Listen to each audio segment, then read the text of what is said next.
स्वागत है आप सभी का आपके अपने YouTube चैनल रविंदर सिंह दी हेल्पिंग हैंड्स पर। आज हम वैदिक एज करने जा रहे हैं दोस्तों, जो कि इंडस वैली सिविलाइजेशन के बाद ये सभ्यता जो है विकसित हुई थी। तो वैदिक एज के बारे में, वैदिक काल के बारे में जानेंगे। तो शुरू करते हैं दोस्तों।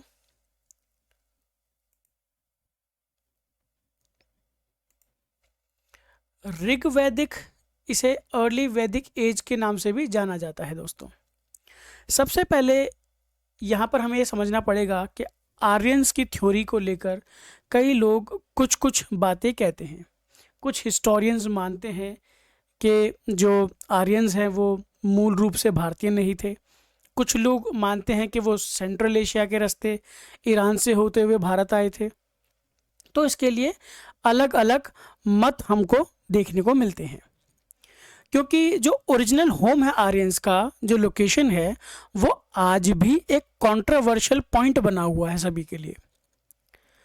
कुछ लोगों का ये मानना है कि वो इंडिया की धरती में ही जन्मे फले फूले थे, और कुछ स्कॉलर्स ये मानते हैं कि आर्यंस जो थे वो भारत से के अलावा, मतलब सेंट्रल एशिया से, मैक्स म्यूलर अगर मैं नाम लूँ तो मैक्स म्यूलर ऐसा मानते हैं कि वो सेंट्रल एशिया से आए थे, और बाल गंगाधर तिलक मानते थे कि आर्कटिक रीजन से वो आए रहे होंगे। लेकिन जो सबसे ज़्यादा एक्सेप्टेड माना जाता है वो ये माना जाता है दोस्तों कि आर्यंस जो थे वो आपके समवेयर स्टेपीज रीजन से आए होंगे, जो कि सदर्न रशिया से लेकर सेंट्रल रशिया तक फैला हुआ है। ये जनरली सबसे एक्सेप्टेड थ्योरी मानी जाती है आर्यंस को लेकर। तो यहाँ पर हम पहले ही बता चुके हैं कि आर्यंस जो हैं इनका घर कहाँ था, ये कहाँ से आए, ये अभी भी नहीं कंफर्म है। लेकिन कुछ जो सबसे एक्सेप्टेड थ्योरी है आर्यंस की, वो ये माना जाता है। हालांकि मैं इस बात पर ज़रूर चर्चा करूँगा आगे आने वाली अपनी वीडियोज़ में कि क्या आर्यंस मूल रूप से भारतीय थे या वो लोग बाहर से आए थे। मेरा मानना है कि आर्यंस मूल रूप से भारतीय थे। मैं ऐसा क्यों सोचता हूँ, ऐसा मैं क्यों मानता हूँ, तो मैं अपने तथ्य अपने एक नए वीडियो में आपके सामने ज़रूर रखूँगा। तब तक के लिए हम इतिहास के वैदिक काल को जान लेते हैं दोस्तों। तो मैं बता चुका हूँ कि आर्यंस जो थे वो ऐसा माना जाता है कि स्टेपिस रीजन से आए थे, सदर्न रशिया से लेकर जो सेंट्रल एशिया तक फैला हुआ है। और जो भारतीय उपमहाद्वीप था, इसका नाम भारतवर्ष कैसे पड़ा? भारतवर्ष में एक ट्राइब, एक जनजाति पाई जाती थी भारत, जिसका नाम, जो सबसे ज़्यादा स्ट्रॉन्गेस्ट थे, जो बहुत ज़्यादा बलशाली थे, इसीलिए इसका नाम भारतवर्ष पड़ा। रामायण में आप इसका नाम जम्बूद्वीप देखेंगे। अलग अलग नामों से भारत का जो है बखान हमें मिलता है, लेकिन भारतवर्ष सबसे इम्पॉर्टेंट नाम है जहाँ पर भारत ट्राइब पाई जाती थी, और ये ट्राइब बहुत ज़्यादा बलशाली होती थी। अब जब आर्यंस भारत की ओर आ रहे थे तो आर्यन सबसे पहले अपीयर हुए आपके ईरान में। मतलब वो सेंट्रल रशिया से चलते हुए सेंट्रल एशिया से पहले ईरान गए, ईरान के रास्ते फिर वो भारत आए। तो ऐसा माना जाता है कि सबसे पहले पंजाब आए। तो भारत में वो आए 1500 BC के आसपास, यानी कि लगभग आज से 3500 साल पहले वो लोग आए होंगे। तो वो संस्कृत भाषा बोला करते थे। संस्कृत, जैसा कि आप जानते हैं कि संस्कृत को मदर ऑफ ऑल लैंग्वेजेस भी कहा जाता है। बहुत सारी भाषाएं जो हैं वो संस्कृत से निकली हैं। तो यहाँ पर कुछ छोटी छोटी बातें मैं आपको बता देता हूँ आर्यंस को लेकर। जो ऋग्वेद है, जो सबसे पुरानी किताब मानी जाती है, 3500 साल पुरानी किताब मानी जाती है, वो इन्हीं के समय में विकसित हुई। अब जो वेद हैं वो 4 वेद हैं, और आपको ये पता ही होगा कि वेदों को सबसे पहले लिखा नहीं गया था, इन्हें कहा गया था। वाणी थी जो generation to generation pass on होती गई, और जब हमारे पास लिखने की सुविधा अवेलेबल हो गई तो हमने उस ज्ञान को हमने लिखित रूप में संजो कर रख लिया। जो अर्ली आर्यंस थे दोस्तों वो सेमी नोमैडिक थे, और वो बहुत सारे जानवर अपने साथ रखते थे। जब धीरे धीरे वो विलेजेस वगैरह में, गांव वगैरह में सेटल हो गए और वो कल्टीवेटर्स बन गए, किसान बन गए, और वो बैलों का इस्तेमाल करते थे, खेत जोतने के लिए हल का इस्तेमाल करते थे, उस समय लकड़ी वाला हल होता था। अब जो आर्यंस हैं इनका वर्णन हमें रामायण के टाइम से भी मिलता है, ठीक है ना, क्योंकि श्री राम को भी आर्यपुत्र कहकर कभी सीता माता संबोधित करती थी। चलो, तो ऋग्वेदिक पॉलिटी यानी कि जो ऋग्वेद का जो काल था उस समय पे जो जैसे शासन व्यवस्था चलती थी, तो उस बारे में बात करते हैं दोस्तों। तो 4 मुख्य जो है ट्राइबल असेंबलीज उस समय हुआ करती थी, जिसको सभा, समिति, विधाता और गण, ये कुछ ट्राइबल असेंबलीज थी यानी कि जनजातीय सभाएं थी। इसमें से विधाता सबसे पुरानी थी। अब ये असेंबलीज जो थी ये अलग अलग इनका फंक्शन हुआ करता था। कोई असेंबली जो थी वो अधिकारहीन यानी कि डेलिबरेटिव फंक्शन करती थी, और कुछ मिलिट्री एक्सरसाइज करती थी, मिलिट्री उनके कब्जे में था, मतलब मिलिट्री को ऑर्डर वगैरह देना, और कुछ रिलीजियस फंक्शन यानी कि धर्म को लेकर जितनी भी सभाएं होती थी या मतलब जो भी कार्यक्रम होते थे उनमें ये असेंबलीज अपना योगदान देती थी। तो जो सबसे इम्पॉर्टेंट 2 असेंबलीज हैं दोस्तों वो हैं आपके सभा और समिति। समिति वॉज जनरल इन नेचर यानी कि सभा जो समिति थी वो अपने प्राकृतिक तौर पर बहुत आम थी, और उसे सभा से मतलब बहुत ज़्यादा लेस एक्सक्लूसिव रखा जाता था। सभा को बहुत ज़्यादा मोस्ट एक्सक्लूसिव रखा जाता था इन कंपैरिजन ऑफ समिति। तो ये जो ऋग्वेदिक पॉलिटी के बारे में हमने बात की है, यहाँ पर बहुत ही कम नॉन मोनार्कियल स्टेट्स हुआ करते थे। तो गण का मतलब क्या है? गण का मतलब है नॉन मोनार्कियल स्टेट्स, बोले तो जहाँ पर राजा नहीं है, मतलब जिनके हेड जो थे वो जिनके हेड को गणपति या ज्येष्ठ कहा जाता था। गण के जो हेड होते थे उनको गणपति या फिर ज्येष्ठ कहा जाता था। ज्येष्ठ का मतलब होता बड़ा, गणपति या फिर ज्येष्ठ कहा जाता था। ठीक है दोस्तों, अब बात करते हैं जब ऋग्वेद के काल में वहां का सोसाइटी कैसा था। जो लोग प्राइमरी लॉयल्टी ओ करते थे ट्राइब को, जिनको जन कहा जाता था, जना मतलब जनता या आम पब्लिक, यहाँ पर जो फैमिली जो थी वो एसेंशियली पैट्रियार्कल थी यानी कि पितृसत्तात्मक यहाँ पर जो परिवार होते थे, और जो बर्थ होते थे परिवार में, जो भी जन्म होता था, तो ये आस लगाई जाती थी कि पैदा हो तो जी लड़का ही पैदा हो। पूरे घर में एक ही आस लगाई जाती थी कि लड़का ही पैदा हो। तो ऋग्वेदिक काल में या ऋग्वेदिक सोसाइटी में ऐसा डिज़ायर किया जाता था कि जो भी घर में जन्म हो उस बच्चे का लिंग पुरुष हो। और राष्ट्र या जिसे हम किंगडम कहते हैं, ऐसा कोई कंसेप्ट अभी तक इस काल में एग्जिस्टेंस में नहीं आया था। अब बात करते हैं सामाजिक विभाजन की या सोशल डिविजन्स की। जब आर्यंस पहली बार भारत आए दोस्तों, वो कास्ट को लेकर इतने ज़्यादा कॉन्शियस नहीं थे, और ना ही वो ऐसा मानते थे कि राजा का बेटा राजा बनेगा, कि वो प्रोफेशनल हेरिडिटरी वाला कॉन्सेप्ट वो लोग नहीं मानते थे। क्योंकि यहाँ पर एक बहुत ही महत्वपूर्ण वर्ड जिसे आप वर्ण कहते हैं, आपको पता ही होगा 4 वर्ण होते हैं, ब्राह्मण, वैश्य, क्षत्रिय, शूद्र, या आप 4 वर्ण जानते हैं। ऋग्वेद में इसका इस्तेमाल किया जाता था असल में सिर्फ उन आर्यंस के लिए या उन दासों के लिए जिनकी थोड़ी जो स्किन की कॉम्प्लेक्शन है वो थोड़ी फेयर या फिर डार्क हो। लेकिन वर्ण का मतलब कभी भी ब्राह्मण या क्षत्रिय या इनसे इनका कोई भी लेना देना नहीं था। आज हम BKVS पढ़ते हैं वर्ण सिस्टम के नाम पे, जो कि गलत है, क्योंकि ऋग्वेद में वर्ण शब्द का अर्थ जो है उस आर्यन से है या उस दास से है जिसकी चमड़ी का रंग, जिसकी स्किन का रंग फेयर या डार्क हो। तो ये यहाँ से हमें एक बात पता चलती है कि वर्ण सिस्टम को लेकर बहुत सारी गलत फहमियां हमारे समाज में फैलाई जाती हैं। अब बात करते हैं, हमने लास्ट टाइम भी बात की थी कि जो हड़प्पा के लोग थे वो वहाँ पर कोई भी मंदिर का कोई भी प्रमाण नहीं मिला है हमें। तो मंदिर का प्रमाण नहीं मिला है, इसका मतलब वहाँ पर जो पूजा अर्चना होती थी वो जानवरों की होती थी, पेड़ों की होती थी, इसके बारे में मैं पहले ही बात कर चुका हूँ। तो ऋग्वेदिक के जितने भी गॉड थे, जितने भी गॉड थे दोस्तों, वो सारे के सारे नेचुरलिस्टिक थे, बोले तो वो नेचर की पूजा आराधना करते थे, क्योंकि उस समय तक भी मंदिरों और मूर्तियों का कोई भी एविडेंस नहीं हमें मिला था।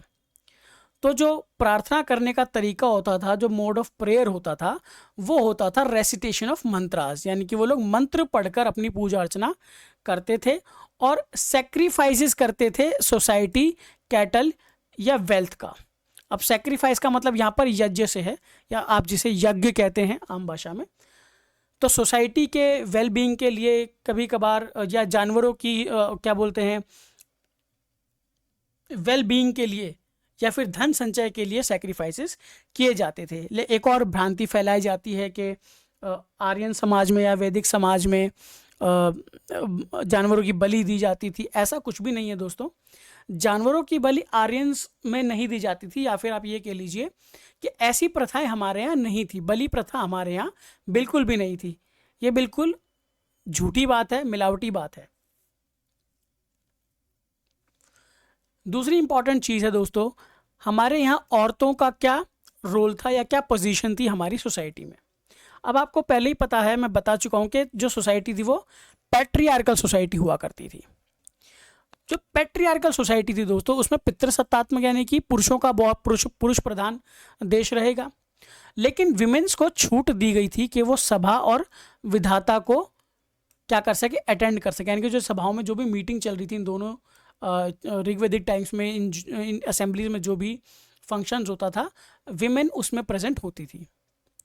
औरतें जो थी दोस्तों, वो रिस्पेक्टेबल पोजीशन होल्ड करती थी सोसाइटी में।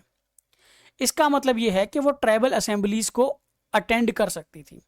इनका ओहदा काफ़ी बड़ा रहा होगा, सिंपल सी बात है इस चीज़ में।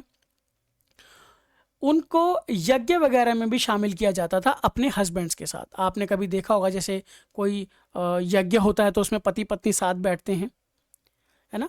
तो यहाँ पर हमें पता चलता है कि औरतों को एक बड़ा ओहदा यहाँ पर दे रखा था, क्योंकि नारी का सम्मान हमारे भारतीय इतिहास में भी हमें मिलता है और हमारे संस्कारों में भी मिलता है। ठीक है, एक वो संस्कृत में श्लोक है ना कि यत्र नारस्तु पूजन्ते तत्र देवता रमन्ता, यत्र नारस्तु पूजन्ते तत्र देवता ना वसन्ते। यानी कि जिस घर में नारी की मान सम्मान होती है, नारी का मान सम्मान होता है, वहाँ देवता बसते हैं, और जिस घर में नारी का अनादर होता है उस घर में शैतान बसते हैं, देवता नहीं बसते हैं, ऐसा संस्कृत में कहा जाता है। और हाँ दोस्तों, चाइल्ड मैरिज कह लो या और मतलब लड़कियों की जो एज थी कि 16-17 साल की होके उनका शादी कर दिया जाए, ऐसा कोई भी एग्जाम्पल हमें नहीं मिलता है। यानी कि कहें कि चाइल्ड मैरिज और जो माइनर होते हैं ना, जो अडल्ट नहीं हुए, अगर उनका शादी पहले करा दिया जाए तो ऐसा भी कोई एविडेंस हमें यहाँ से नहीं मिलता है। हमें ये कहा जाता है कि हमारे यहाँ चाइल्ड मैरिज था। हाँ, ये क्यों होता था इस बारे में भी मैं चर्चा करूँगा, क्योंकि जो आक्रमणकारी आते थे तो वो हमारी लड़कियों को या हमारी घर की महिलाओं को ज़बरदस्ती उठा ले जाते थे। तो इसी डर से हमारे समाज में लड़कियों की जल्दी से शादी करने लगे कि अब इसकी जिम्मेदारी इसके हस्बैंड की है। तो ये कारण था चाइल्ड मैरिज का। ये नहीं है कि हमारी सोच रूढ़िवादी थी या हमारी सोच कोई गलत थी, लेकिन इस डर से कई लोगों ने ऐसा किया, क्योंकि आक्रमणकारी जितने भी बाहर से लोग आकर हमारे यहाँ आक्रमण करते थे, सोना चांदी लूट कर लेकर जाते थे, हमारी महिलाओं को भी वो लोग लूट कर चले जाते थे, अपने हरम में रखते थे और उनके साथ व्याभिचार करते थे। तो we also get evidence of widow remarriage. हाँ जी, ये बहुत इंपॉर्टेंट है। विडो रीमैरिज, अगर यदि कोई महिला विधवा हो गई है तो उसका दोबारा से जो है विवाह किया जाए, ये हमारे समाज में प्रथा थी। उसे नहीं ऐसे रखा जाएगा कि बुरी तरह के वो वस्तु क्या बोलते हैं उसे अलग थलग रखा जाएगा कि वो श्राप है सोसाइटी में, वो बहुत जल्दी विधवा हो गई, ऐसा कुछ नहीं था। हमारे यहाँ पर प्रैक्टिस ऑफ नियोग की जाती थी। नियोग का मतलब क्या है? वह औरत जिसका कोई बच्चा नहीं है और वह विधवा हो गई है तो वह अपने ब्रदर इन लॉ से शादी कर सकती है। बोले तो जो भी उसका हस्बैंड है, उसका कोई छोटा भाई है या ऐसा कोई उसका भाई है जो अविवाहित है, उससे वो शादी कर सकती है और एक पुत्र की प्राप्ति यहाँ से हो सकती है, क्योंकि वंश को चलाने वाला एक पुत्र होता है, ऐसा हमारे समाज में माना जाता है। जबकि ऐसा कुछ नहीं है, पुत्र और पुत्री दोनों ही समान है, ऐसा कुछ भी नहीं है कि लड़का जो है वो हाई उस पर है या लड़की लो पर है, ऐसा कुछ भी नहीं है, सब कुछ बराबर है। और यहाँ पर मोनोगैमी प्रैक्टिस की जाती थी दोस्तों। ऐसी भ्रांति फैलाई जाती है हमारे समाज के बारे में कि वैदिक काल में लोगों की एक से ज़्यादा पत्नियां होती थी। जी नहीं, लोग जो थे मोनोगैमी प्रैक्टिस करते थे। हाँ, ऐसा नहीं है कि पॉलीगैमी या पॉलीएंड्री के बारे में पता नहीं था, पता था, लेकिन यूजुअली यहाँ पर मोनोगैमी प्रैक्टिस की जाती थी। एक से ज़्यादा पत्नियां तो भैया सिर्फ और सिर्फ बड़े बड़े लोगों की ही हो सकती थी, या किसी रानी महारानी की हो सकती है जो एक से ज़्यादा पति रख सकती हो, या कोई आदमी एक से ज़्यादा बीवी रख सकता हो। तो अपने अपने उसमें सामर्थ्य की बात है, लेकिन मुख्यतः यहाँ पर मोनोगैमी प्रैक्टिस की जाती थी दोस्तों। ये कुछ गॉड्स के नाम है यहाँ पर, जैसे वायु को कहा जाता है विंड ऑफ गॉड, द्यायु को कहा जाता है फादर ऑफ हेवन, अदिति को कहा जाता है मदर ऑफ सूर्य, मारुत को कहा जाता है स्टॉर्म स्पिरिट्स। ये कुछ भगवानों के नाम है, कौन सा भगवान किस को रिप्रेजेंट करता था। तो रुद्र आपको सबसे ज़्यादा पता होगा, रुद्र शिव जी का दूसरा नाम भी है। एन आर्चर गॉड, यानी कि जो जिसके गुस्से हो जाने से तबाही मच जाती है। और आपको पता ही है शिव जी जब अपनी तीसरी आँख खोल लें तो काल की भी हिम्मत नहीं होती कि वो कुछ कर सके, तो हाहाकार मच जाती है जब रुद्र गुस्से में आते हैं। और फीमेल डाइटीज़ में आप देख सकते हैं कि अदिति को मदर ऑफ गुड, सामान की देवी भी कहा गया है, पृथ्वी को मदर गॉडेस या अर्थ गॉडेस कहा गया है, आर्यनी को जंगलों की रानी कहा गया है, सरस्वती को नदी पूजी जाती है, सरस्वती एक नदी का नाम है जिसको पूजा जाता है, देवी तुल्य है। अब बात करते हैं वैदिक लिटरेचर की, ये बहुत इंपॉर्टेंट है। वैदिक लिटरेचर जो है वो ऐसा नहीं था कि एक बार में ही हमारे पास आ गई, ये with the time grown up हुई है, ठीक है ना। ऐसा नहीं था कि आसमान से देवता उतरे और हमें किताबें पढ़ा कर चले गए, या ऐसा नहीं है कि आसमान से कोई किताब आई हो हमारे पास, ऐसा नहीं है। जो भी ज्ञान था वो पीढ़ी दर पीढ़ी, जनरेशन टू जनरेशन हमने आगे बढ़ाया, और by word of mouth obviously, मतलब जब हम कोई ज्ञान है वो बोलकर जो है आगे बढ़ाते हैं, तो ऐसे ज्ञान को श्रुति कहा जाता है, जिसे सुनकर प्राप्त किया जाता है। तो जो सबसे इंपॉर्टेंट है वैदिक लिटरेचर में वो है आपके वेद, जिनको अपौरुषीय भी कहा जाता है, यानी कि जिनको आदमियों के द्वारा नहीं बनाया है, बट ये गॉड गिफ्टेड है, ठीक है। और ये नित्य है। नित्य का मतलब क्या है, ये अनंत काल तक रहेंगे, एग्जिस्ट करेंगे अनंत काल तक।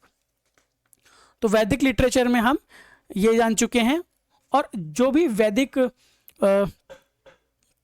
इसकी बात है, जब ब्राह्मण्स या आर्यनक्स और उपनिषद संहिता, इन सब में हम चीज़ देखेंगे कि जो वैदिक लिटरेचर है वो मुख्यतः 4 लिटरेरी प्रोडक्शन में क्या किया जाता है, इसमें चीज़ हैं, जैसे कि पहली है संहिता, या संहिता को हम वेद भी कहते हैं, और संहिता 4 हैं, इसके बारे में हम बात करेंगे, ब्राह्मण, आर्यनक और उपनिषद। तो वैदिक लिटरेचर दोस्तों यहाँ पर हो जाता है कि इसे अपौरुषीय भी कहा जाता है, जिसका साफ साफ अर्थ है कि ये आदमियों के द्वारा जो है नहीं बनाई गई है, इट इज गॉड गिफ्टेड। चलिए दोस्तों, तो यहाँ पर आते हैं महाकाव्य। अब महाकाव्य बहुत ज़्यादा इंपॉर्टेंट है। तो सबसे बड़ा महाकाव्य है हमारा रामायण, जो कि वाल्मीकि ने लिखा है, रामायण, ठीक है। इसको आदि काव्य के नाम से भी जाना जाता है, क्योंकि it is the oldest epic of the world. सबसे पुरानी महाकाव्य इसको माना जाता है, जो कि श्री राम की कहानी है, भगवान श्री राम की कहानी है कि कैसे वो सीता माता को एक दुष्ट व्यक्ति रावण से छुड़ा कर लाते हैं।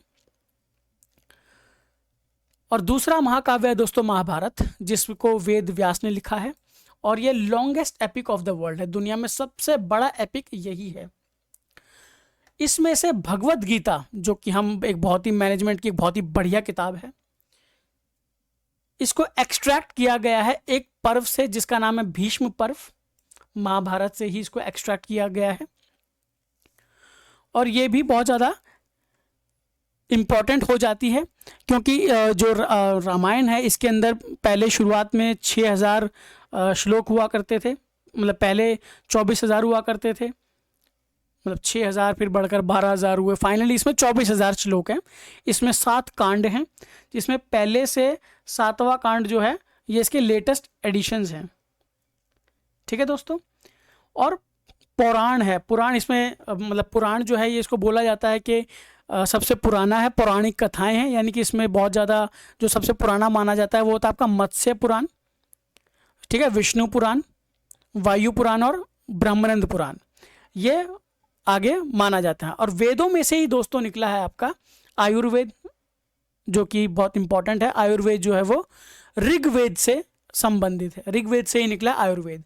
आयुर्वेद में बेसिकली जड़ी बूटियों का इस्तेमाल करना सिखाया जाता है कि कैसे इन चीज़ों को इस्तेमाल किया जाता है कोई भी बीमारी को ठीक करने के लिए। इकॉनमी की बात करते हैं दोस्तों, यहाँ की अर्थशास्त्री मतलब यहाँ की आर्थिक व्यवस्था कैसी थी। देखो, पैसा और मार्केट यानी कि पैसा और बाजार, ये दोनों ही चीज़ें लोगों को नोन तो थी, लेकिन इनका बहुत ही एक्सटेंसिवली यूज़ ये लोग नहीं करते थे। जैसे अगर हमें कोई सामान खरीदना है तो हम उसके बदले गाय को या फिर सोने का कोई ऑर्नामेंट हमने फिक्स वैल्यू कर रखा था कि भाई इतने सामान के लिए इतना सोना लगेगा, या इतने सामान की वैल्यू एक काऊ का जो पूरा एक काऊ है या 2 काऊ है, मतलब ये इन दोनों चीज़ों को मीडियम ऑफ एक्सचेंज रखा गया था। हाँ, सिक्कों का यहाँ पर चलन बिल्कुल नहीं था। सिक्के यहाँ के लोगों को नहीं पता था कि सिक्के नाम की भी कोई चीज़ होती है या सिक्के कभी बनाए जाते हैं। और यहाँ पर जितनी भी चोटें वगैरह हैं और डिजीज़ को हील करना है, ये कला एग्जिस्टेंस में थी।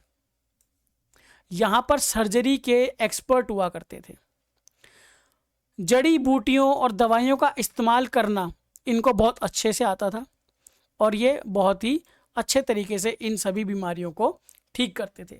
एक छोटी सी कहानी है दोस्तों, मैं यहाँ पर ज़रूर बताना चाहूँगा। हमारे देश में एक समाज है नाई समाज, जो मतलब बार्बर जिसे आप समझते हैं, जो बाल काटते हैं, वो इतनी सफाई से बाल काटते हैं, आपने कभी ये इमेजिन नहीं किया होगा। आज से 250-300 साल पहले ये सभी लोग सर्जन हुआ करते थे। एक छोटी सी कहानी, मतलब मन गढ़ंत कहानी नहीं है, दस्तावेजी है। एक अंग्रेज़ अधिकारी था कर्नल कूट, जो कि साउथ इंडिया में गया था। तो हैदर अली जो टीपू सुल्तान के पिताजी थे, उन्होंने उनकी नाक काट दी थी और नाक काट के अपनी सीमा के बाहर उनको छोड़ाए थे, कर्नल कूट को। तो कर्नल कूट जो थे घोड़े पर अपनी नाक हाथ में लिए हुए, नाक कटी हुई नाक, आगे गए। और जैसे ही ये जो इनकी इस राज्य की सीमा खत्म हुई, बेलगांव नाम का एक इलाका आया, वहाँ पर एक आचार्य ने इनकी सर्जरी की और नाक इतने बेहतरीन तरीके से जोड़ी, राइनोप्लास्टी सर्जरी इसको बोलते हैं।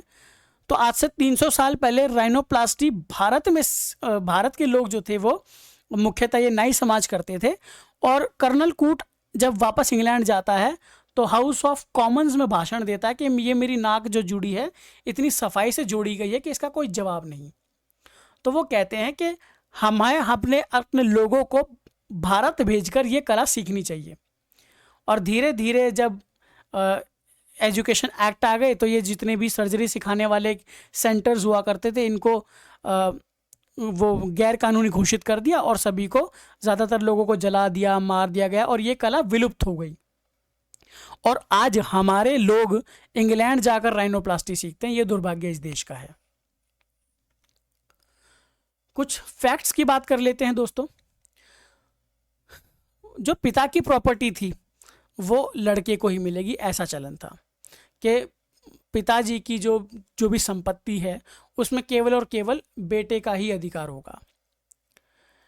जो टीचर का घर होता था वही बच्चों का स्कूल होता था। पहले गुरुकुल की प्रथा हमारे यहाँ थी, जहाँ पर जो आचार्य होते थे वो पवित्र ग्रंथों को हमें सिखाया करते थे। दूध और उससे बनाए गए प्रोडक्ट ही कंज्यूम किए जाते थे, जैसे दही हो गया, मक्खन हो गया, मट्ठा हो गया, लस्सी हो गई। यही वहाँ के लोगों की वाइटल पार्ट था डाइट का। यहाँ पर हमें एक और चीज़ का मेंशन मिलता है जिसे हम कहते हैं ग्रेन कुक्ड विद मिल्क। आपको पता होगा जिसे हम शीर पाक मोदन हम कहते हैं, आमतौर पर इसे कई लोग दलिया कह देते हैं, कई लोग इसे खीर कह देते हैं। तो शीर पाक जो है ये एक अनाज से पकाई गई, दूध के साथ पकाई गई एक डिश होती थी, इसे हम शीर पाक मोदनम कहते थे। ये भी एक इम्पॉर्टेंट पार्ट था हमारी डाइट का। अब जो काऊ थी, यानी कि जो, माफ़ कीजिएगा स्पेलिंग गलत है दोस्तों, यहाँ पर डब्ल्यू आएगा। तो जो काऊ था, जो जानवर थी, इसको अघन्य बोला गया था। अघन्य का मतलब क्या है? It is not to be killed. और चाहे हमारे देश में मुस्लिम शासक रहे हों 1000 साल, और जितने भी मुस्लिम शासक रहे हैं सभी लोगों ने ये कानून बनाया था कि गाय एक अबोल जानवर है और इसकी हत्या नहीं होनी चाहिए। बाबर, जिसने मुग़ल साम्राज्य की नींव रखी, बाबर ने भी, ज़हीरुद्दीन बाबर ने भी ये कानून बनाया था कि उसकी मौत के बाद भी गाय की हत्या ना हो, यह कानून चलन में रहना चाहिए। उनके बाद उसके सभी बेटों ने, यहाँ तक कि इवन औरंगज़ेब ने भी यह कानून बनाया कि गाय का कत्ल नहीं होना चाहिए, क्योंकि गाय एक अबोल जानवर है और बहुत ही ज़्यादा प्रोडक्टिव जानवर है। अल्कोहलिक ड्रिंक्स भी यहाँ पर नोन थे, जिसे सूर या सोमरस भी कहा जाता था, और ये कंज्यूम की जाती थी दोस्तों।